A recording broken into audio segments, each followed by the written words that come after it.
দহা দিনাই জুবিন দা ৰাজীৱ শদিয়া ককাইদেউৰ ঘৰত উপস্থিত হ'ল। দহা দিনা আচলতে বহুত ভাল লাগিছে। জুবিন দা দহা দিনাখন ৰাজীৱ ককাইদেউৰ ঘৰত উপস্থিত হৈছেহি, ভাল লাগিল। যিহেতুকে আমি সুধাকণ্ঠ ভূপেন হাজৰিকাৰ পাছতে আমি জুবিন দা নাম লওঁ। হয়, দহা দিনাই জুবিন দা ৰাজীৱ শদিয়া ককাইদেউৰ ঘৰত উপস্থিত হৈছেহি। আচলতে এই যে ষ্টাৰ্টিঙতে মই এই কথাকেইটা কৈছোঁ, মই ভাবিছিলোঁ জুবিন দা হয়তো দহা দিনাখন আহি উপস্থিত হ'বহি, কিন্তু জুবিন দা নাহিল। কিয় অহা নাই, কেলৈ অহা নাই, মই সেই কথাটো নকওঁ, কিন্তু অনুৰাগী হিচাপে জুবিন দাক ভাল পাওঁ, ভাল পোৱা হিচাপে এই কথাকেইটা কৈছোঁ। মই ভাবি আছিলোঁ জুবিন দা হয়তো দহা দিনাখন আহি ওলাবহি, ভাবি আছিলোঁ। কিন্তু জুবিন দা দহা দিনাখনো ৰাজীৱ শদিয়া ককাইদেউৰ ঘৰত নাহিল। মই ৱেইট কৰি আছোঁ, জুবিন দা যেতিয়াই আহিব ৰাজীৱ শদিয়া ককাইদেউৰ ঘৰত, তেতিয়াই মই চিঞৰি হ'ব প্ৰথমে, কোনেও ভিডিঅ' আপলোড নকৰা আগতে, কোনেও ভিডিঅ' নবনোৱা আগতে মই চিঞৰি জুবিন দা ৰাজীৱ শদিয়া ককাইদেউৰ ঘৰলৈ আহিলে, জুবিন দা ৰাজীৱ শদিয়া ককাইদেউৰ ঘৰত উপস্থিত হ'লহি, এনেদৰে চিঞৰি আপোনালোকৰ আগত ভিডিঅ' প্ৰস্তুত কৰি আপোনালোকৰ মাজলৈ প্ৰেৰণ কৰিম বুলি ভাবিছিলোঁ। কিন্তু জুবিন দা দহাটো নাহিলে। চাওঁ কি হয়। ৰাজীৱ দা যি ৰাইজে সকলোৱে যি কাজ পাতিব, তেতিয়া আহেনে নাহে লক্ষণীয় হ'ব। যি ৰাজহুৱাভাৱে ৰাজীৱ শদিয়া ককাইদেউৰ যি কাজ পাতিব, সেই কাজত জুবিন দা আহেনে নাহে চাব লাগিব। আচলতে মই ভাবিছিলোঁ জুবিন দা হয়তো দহাত আহিব নেকি, কিন্তু দহাটো নাহিল। আচলতে ৰাজীৱ শদিয়া ককাইদেউৰ লগত পাৰ্চনেলি কেনেকুৱা কি কথা মই কিন্তু সেইটো নাজানো, কিয় অহা নাই, কিয় নাহিল কিন্তু নাজানো। কিন্তু হ'লেও মোৰ বোধে, মোৰ মনে কয় জুবিন দা কিন্তু ৰাজীৱ শদিয়া ককাইদেউৰ ঘৰত আহিব লাগিছিল। ৰাজীৱ শদিয়া ককাইদেউ যোনদিনাখন বিয়োগ হৈছিল, সেই দিনাখনেই জুবিন দা ৰাজীৱ শদিয়া ককাইদেউৰ ঘৰত আহিব লাগিছিল, মোৰ মতে দেই, মোৰ মতে। কাৰণ কেলৈ মই কৈছোঁৱে, শিল্পীৰ সমাজত সুধাকণ্ঠ ভূপেন হাজৰিকাৰ পাছতে স্থান লাভ কৰা বা স্থান লাভ কৰিবলৈ গৈ থকা মানুহজনে হ'ল জুবিন দা। জুবিন দাই যদি এনেকুৱা কৰে, এইটো বহুত বেয়া লগা। আচলতে যোনকেইটা মন্তব্য আগবঢ়ালে বা কিবা আগবঢ়ালে এইটো কোনো কথা নাই, কিন্তু এতিয়াতো হ'লেও ৰাজীৱ শদিয়া ককাইদেউক চিনি পাইছে, এতিয়াও আহিব পাৰে ন, হয়নে নহয় কওক আপোনালোকে, আহিব পাৰে ন, কিন্তু অহা নাই।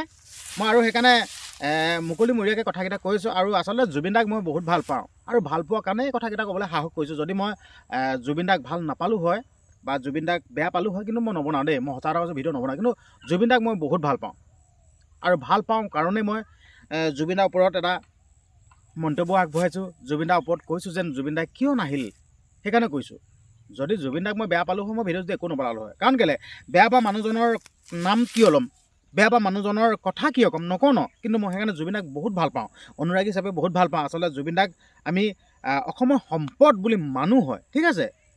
কিন্তু কেতিয়াবা কিবা ভুল কৰিলে গালি পাৰিম, কম, এইটো অনুৰাগী হিচাপে এইটো আছেতো, এইটো যি আমাৰ বাক স্বাধীনতা, ঠিক আছে, এইটো স্বাধীনতা আছে, কথা কোৱা অধিকাৰ আছে, কমেই। যোনদিনাখন জুবিন দাই কৈছিল যেন ৰাজীৱক আচলতে মই পোৱা নাই, ৰাজীৱ শদিয়া কোন আচলতে মই ভালকৈ চিনি নাপাওঁ, মই তাক আচলতে মই চিনি নাপাওঁ, এনেকৈ কৈছিল। আৰু কৈছিল যেন জাতিৰ মাটিৰ বাবে গান ময়ো গাইছোঁ দেন, আচলতে ক'লে আৰু হয় নহয়, ক'লে আৰু। কিন্তু আমি সেইটোকে ধৰি নাথাকোঁতো, কোনেও ধৰি নাথাকে। তো ভাবিছিলোঁ জুবিন দা ৰাজীৱ শদিয়া ককাইদেউ হ'লে আহিব, ধুনীয়াকৈ খবৰ ল'বহি, এখন দেশ কটাবহি, পৰিয়ালবৰ্গৰ লগত দুই এষাৰ কথা পাতিব, তেনেকৈ ভাবিছিলোঁ। কিন্তু জুবিন দা এতিয়ালৈকে ৰাজীৱ শদিয়া ককাইদেউৰ ঘৰলৈ নাহিল। অসমবাসী ৰাইজলৈ মই ভিডিঅ'টো আগবঢ়াইছোঁ, আৰু আপোনালোকে কমেণ্ট কৰক, আপোনালোকক কমেণ্ট কৰাৰ দায়িত্ব, আপোনালোকে আপোনালোকৰ মন্তব্যসমূহ দিয়ক। আপোনালোকৰতো দায়িত্ব আৰু কৰ্তব্য আছে কমেণ্ট কৰা, কমেণ্ট বক্সত কমেণ্ট কৰি ভৰাই দিয়ক। যদি মোৰ কিবা ভুল হৈছে, মোক গালি পাৰিব পাৰে, কাৰণ কেলৈ, ভুলটো আপোনালোকে মোক শুধৰাই দিব লাগিব। আপোনালোকে যদি মোক ভুলটো শুধৰাই দিয়ে কোনে শুধৰাই দিব? মানুহৰ ভুল হৈ যায়, সি লাগিলে যিমান ডাঙৰ মানুহ নহওক কিয়, যিমান ডিগ্ৰীধাৰী নহওক কিয়, মানুহৰ ভুল হৈ যায়, হয় নে নহয়? আপোনালোকে কওক। তো সেইকাৰণে মই অনুৰোধ কৰিছোঁ, মোৰ যদি কিবা ভুল হৈছে কৈ দিয়ক, কিন্তু হ'লেও মোৰ বোধে জুবিন দা ৰাজীৱ শদিয়া ককাইদেউৰ ঘৰত আহিব লাগিছিল। আৰু নহা কাৰণে মই এই ভিডিঅ'টো প্ৰস্তুত কৰিছোঁ যেন কিয় নাহিল, ইয়াৰ আৰু কিবা ৰহস্য আছে নেকি, কিবা পাৰ্চনেলি কিবা শত্ৰুতা আছে নেকি? একে পথৰ যাত্ৰী, একেখন মঞ্চৰে একে যাত্ৰী, তো সেই মানুহজনে ৰাজীৱ শদিয়া ককাইদেউৰ ঘৰত এখন টেক নাহিল, বেয়া লাগিছে। অন্য সকলো শিল্পীসকল আহিছেতো, এইফালে কৃষ্ণমণি চুতীয়া, মানস ৰবীন, এনেকৈ আহিছেতো শিল্পীসকল, কিন্তু যোনজন পিতৃ অহা নাই। আচলতে পিতৃ মানে বাপেকে নিজৰ সন্তানৰ অন্তিম শেষ শ্ৰদ্ধাঞ্জলি নজনায় নেকি বাৰু? মই নাজানো কিন্তু দেই, মানে পিতৃয়ে সন্তানৰ এনেকুৱা এইবিলাক দৃশ্যবিলাক চাবলৈ নোৱাৰে নেকি বাৰু? মই নাজানো কিন্তু দেই, যদি আপোনালোকে জানে মোক কমেণ্ট কৰি জনাবচোন। মই দেউতাক বুলি কৈছোঁ, শিল্পীৰ সমাজৰ সুধাখণ্ড ভূপেন হাজৰিকাৰ দেৱৰ পাছতেই দ্বিতীয়জন হ'ল জুবিন গাৰ্গ, হয়, বা হ'বলৈ গৈ আছে। কিন্তু সেই মেইন দেউতাকজনে নিজৰ সন্তানৰ এটা খবৰ ল'বলৈ সন্তানৰ ঘৰত উপস্থিত হ'ব লাগিছিল, কিন্তু আজিলৈকে হোৱা নাই। কিয় হোৱা নাই, কেলৈ হোৱা নাই এইটো নাজানো, এইটো নিজৰ পাৰ্চনেল কথা। কিন্তু আপোনালোকৰ আগত মোৰ মনৰ কথাকেইটা কৈছোঁ যেন জুবিন দা কিন্তু আজি পৰ্যন্ত অহা নাই ৰাজীৱ শদিয়া ককাইদেউৰ ঘৰলৈ। নাজানো আৰু কিয় অহা নাই, কিন্তু আহিব লাগিছিল মোৰ মতে। যোনদিনাখন কাণ্ডটো হৈছিল সেইদিনাখনেই আহিব লাগিছিল জুবিন দা, কিন্তু নাহিল। আচলতে কিয় নাহিল, কেলৈ নাহিল নাজানো বাৰু। হ'লেও আপোনালোকক মই এটা কথাই কৈছোঁ, মই জুবিন দাৰ ঘৰলৈ যাম বাৰু। জুবিন দাৰ ঘৰত গ'লে ডাইৰেক্ট জুবিন দাৰ ওচৰত ডাইৰেক্ট মই সুধিম, জুবিন দা আপুনি ৰাজীৱ শদিয়া ককাইদেউৰ ঘৰত কিয় নগ'ল, কেনে নগ'ল, মই সুধিম। কাৰণ কিয় জুবিন দাৰ ওচৰত মোৰ যোৱা কথা আছে। আমি দুজন মানে আমি যাম কেইজনমান, কিন্তু মোৰ এটা ভাইটি আছে, ভাইটিটোৱে মানে বহুত সুন্দৰ গীত গায়, জুবিন দা গীত গায়। আচলতে জুবিন দাক লগ কৰিবলৈ যাব লাগিব। তো তেতিয়া পাৰিলে মানে আপোনালোকৰ আগত মই ভিডিঅ'টো প্ৰেৰণ কৰিম, জুবিন দাৰ মন্তব্য ল'বলৈ চেষ্টা কৰিম যেন জুবিন দাই কিয় ৰাজীৱ শদিয়া ককাইদেউৰ ঘৰলৈ নাহিল, কিয় জুবিন দাই এনে মন্তব্য আগবঢ়াইছিল, কিয় মানে আপোনালোকৰ আগত যিমান পাৰোঁ চেষ্টা কৰিম আগবঢ়াবৰ কাৰণে। আগবঢ়াম আপোনালোকৰ আগত, মই যাম, যোৱা কথা আছে। এতিয়া জানুৱাৰী হৈছে, ফেব্ৰুৱাৰী লাষ্টৰ ফালে যাম নেকি ঠিকনা নাই, মানে ভাবি আছোঁ, প্লেনিংটো কৰি আছোঁ। কিন্তু ভবা কথা হ'লেও নহয়, সেইদি বাটত আছে কণাবিধি কৰি দিওঁ, সেইকাৰণে আপোনালোকক ইমান ডাঠি ক'ব নোৱাৰোঁ যে যামেই বুলি, কিন্তু যোৱা প্লেনিং এটা কৰি আছোঁ, ঠিক আছে।